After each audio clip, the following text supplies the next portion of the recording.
আসসালামু আলাইকুম এভরিওয়ান, সবাই কেমন আছেন? আশা করি সবাই ভালো আছেন। তো আজকে পার্ট 4 এবং পার্ট 4 এর ছোট্ট একটা বিষয় দেখব, সেটা হলো সাসে পার্শিয়ালটা কিভাবে কাজ করে। আমি আমার ডেস্কটপে সিএসএস এর ফাইলগুলা, সেই ফাইলের যে ফোল্ডারটা সেটা এখানে ড্র্যাগ এন্ড ড্রপ করে দেব। অ্যাজ ইউজুয়াল সবসময়ের মতো আমি সিএসএস এর যেই ফাইলটা এজ এ স্টাইল ফোল্ডারটা সেটা আমি কোয়ালাতে দিয়ে দিলাম। ওকে, এটা দেওয়ার পরে আমি শিওর যে কোয়ালা আমার সাসের কোডগুলোকে সিএসএস এ কনভার্ট করে দেবে অটোমেটিক আমি যখন সেভ দেব। ওকে, তার আগে আমি একটু বলে রাখি যে আমি গিটহাবে একটা রিপোজিটরি বানিয়ে ফেলেছি। সেটা সম্পূর্ণ আমার যেই সাসের ওপর যে কন্টেন্টগুলো সেগুলো কিন্তু সম্পূর্ণ আমি কোড সহ এক্সাম্পল সহ এখানে দিয়ে দেবো। আজকের ক্লাসের যেই এক্সাম্পল সেটা কিন্তু আমি এখানে দিয়ে দেবো। পার্শিয়াল ইম্পোর্ট অ্যান্ড পার্শিয়ালের বিষয়টা কিন্তু আমি এখানে দিয়ে দিব। সো আপনারা চাইলে এখান থেকে কোড কপি করে প্র্যাকটিস করতে পারেন এবং আমি মনে করি এটা আপনাদের জন্য একটু হেল্পফুল হবে। সো এখানে একটা কার্ড দেখতে পাচ্ছেন, আমি গতবারে মেবি এই ডিজাইনটা আপনাদের দেখিয়েছিলাম। সো এই কার্ডটার যে কোডটুকু আপনাদের এডিট করে দেখাচ্ছি, এই কোডটুকু আমি যদি এখানে দেখাই style.css ফাইলে আছে, রাইট? সো এটা তো সিএসএস ফাইল, আমরা সিএসএস ফাইল কখনো এডিট করব না এবং এটাতে আমরা ধরবো না, আমরা আমাদের যা কিছু আছে সব এসসিএসএস ফাইলে আমরা করব। ওকে, সো এখানে দেখতে পাচ্ছেন একটাই এসসিএসএস ফাইল আছে। এখন ধরেন যে আমি এই কার্ডের কোডটুকু আমি আলাদা করে লিখতে চাচ্ছি, আবার ডিফল্ট কিছু সিএসএস কোড থাকে, যেরকম এই যে এটা দেখছেন ডিফল্ট একটা কোড, যেটা বডিতে আমি মার্জিন 0 দিতে চাই, প্যাডিং 0 দিতে চাই, বক্স সাইজ বর্ডার বক্স দিতে চাই। এগুলো কিন্তু ডিফল্ট বাই ডিফল্ট কিছু কাজ করা লাগে। সিএসএস যারা কোড করছেন তারা কিন্তু জানেন বিষয়গুলো। সো এরকম বাই ডিফল্ট যে কোডগুলো কিংবা ডিফল্ট যেই সিএসএস কোডগুলো সেটা আলাদা একটা ফাইলে রাখতে চাই, মানে সুন্দর করে অর্গানাইজ করে আলাদা আলাদা কোড আলাদা আলাদা ফাইলে রাখতে চাই। সো সেটা করার জন্য পার্শিয়াল অ্যান্ড ইম্পোর্টটা খুবই সুন্দরভাবে কাজ করে সাসে। তো আমি এখন আপনাদের দেখাবো, যেমন ধরুন যে আমাদের কার্ডের যে সিএসএসটা, আমি এখানে তো সিএসএস বেশি নাই, সো আমি এটাই দেখাচ্ছি যে এই যে আমাদের যেই এই যে প্যারেন্টের যে সিএসএসটা সেটা আমি আলাদা একটা ফাইলে নিতে চাচ্ছি। সাপোজ ধরুন এই সিএসএসটুকু আলাদা একটা ফাইলে আমি নিয়ে মানে আলাদা একটা ফাইলে রেখে দিতে চাচ্ছি। সো এটা এটা আমি কীভাবে করবো? এটা করার জন্য আমি আলাদা একটা ফাইলকে ক্রিয়েট করে নিব। আমি কিন্তু সিএসএস এর ফাইল কখনোই ক্রিয়েট করব না, আমি করব এসসিএসএস মানে সাসের ফাইলটা। সো ফাইল ক্রিয়েট করার ক্ষেত্রে এখানে সবসময় একটা জিনিস খেয়াল রাখতে হবে, এখানে ফার্স্টে আন্ডারস্কোর দিতে হবে যদি এটা পার্শিয়াল ফাইল হয়।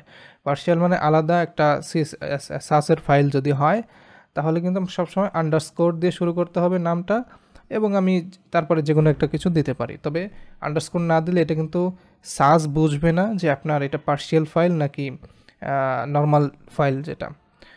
সো আমি এটা কি করব যে এখানে আন্ডারস্কোর দিয়ে আমি এখানে লিখবো যে সাপোজ ধরুন যে আমি কার্ড ডট এসসিএসএস লিখছি। সো এটা লেখা হয়ে গেল।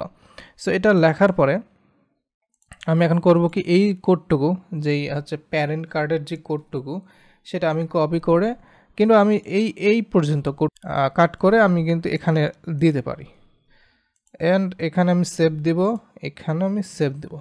এখন যদি দেখি তাহলে কিন্তু আমরা দেখতে পাবো এখানকার সিএসএস পাচ্ছে, মানে আমরা তো style.css থেকে সিএসএসগুলো কাট করে নিয়েছে। সো অ্যাজ ইউজুয়াল এটা পাবে না। এখন আমাদের এটা ইম্পোর্ট করতে হবে। সো ইম্পোর্ট দেওয়ার জন্য আমি আন্ডারস্কোর দেবো ইম্পোর্ট, অ্যান্ড ইম্পোর্ট দেওয়ার পরে যেহেতু একই ফোল্ডারে আছে সেহেতু জাস্ট ফাইলের নামটা দিলে কিন্তু আমার হয়ে যাবে।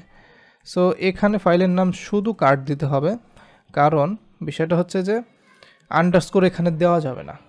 আমি যদি এখানে কন্ট্রোল চাপ দিয়ে আমি যদি ক্লিক করি তাহলে কিন্তু এই ফাইলে চলে যাচ্ছে, তার মানে কি ভালোভাবে এটা লিঙ্ক হয়ে গেছে।